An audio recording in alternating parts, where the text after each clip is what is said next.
you first. This is KIMT Storm Team 3, weather coverage you can count on.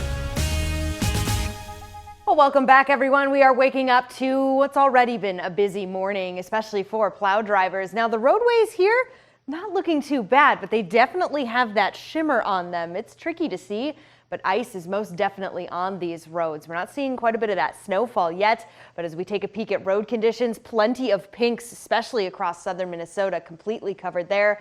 Not to mention all of the blue partially covered. And yes, we are seeing plow crews out and about trying to keep up with a lot of this mixed precipitation. Luckily, starting to break up a little bit. There will be moments where it's not as heavy as others, but it's definitely something we're going to be dealing with throughout the day, which is why we see all these weather alerts, which for some are set to go all the way until we head into Wednesday, mainly the winter weather advisories. The ice storm warning, luckily, will be expiring as we get later into the day as temperatures do start to go up. That being the case, we're not there yet. It is still the morning, and that is why we are still seeing this way in effect. A lot of us dealing with that mixed precipitation, that ice on roadways. I did mention that there will be breaks in the precipitation. Generally, a lot of us are seeing that right now, but look how messy it has been throughout the morning hours. Plenty of pink. That's where we're seeing that mix, at least what the radar is picking up as a mix. There's plenty of greens and blues as well. More frozen precipitation the further north you go, a little wetter the further south you travel.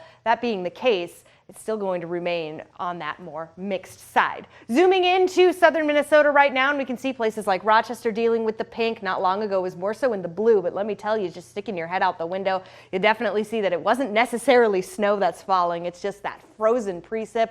A little further south, as I mentioned, across North Iowa, we're seeing more of the green, and that's because temperatures are a little warmer, 33 degrees.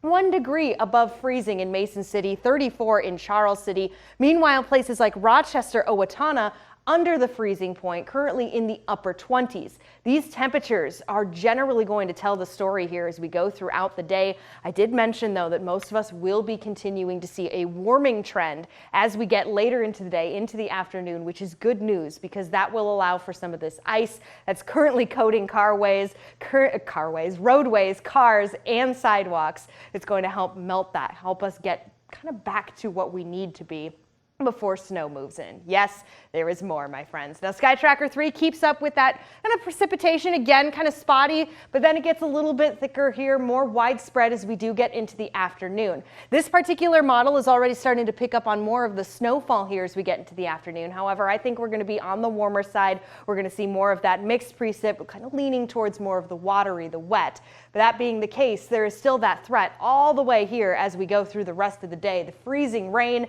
until these temperatures begin to really get above that freezing point, but then they fall right back down, and that's where we see the threat for snow.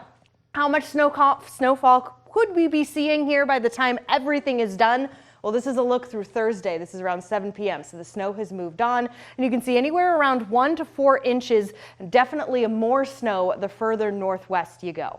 So here on the 7-day forecast where the weekend is always in view, keeping today in the red because that ice threat remains a problem, especially here in the morning. Then there's the snow threat throughout our Wednesday, even Thursday, kind of trickling in, but luckily we do start to dry out as we cool down for the weekend. Annalise. Thank you, Sarah.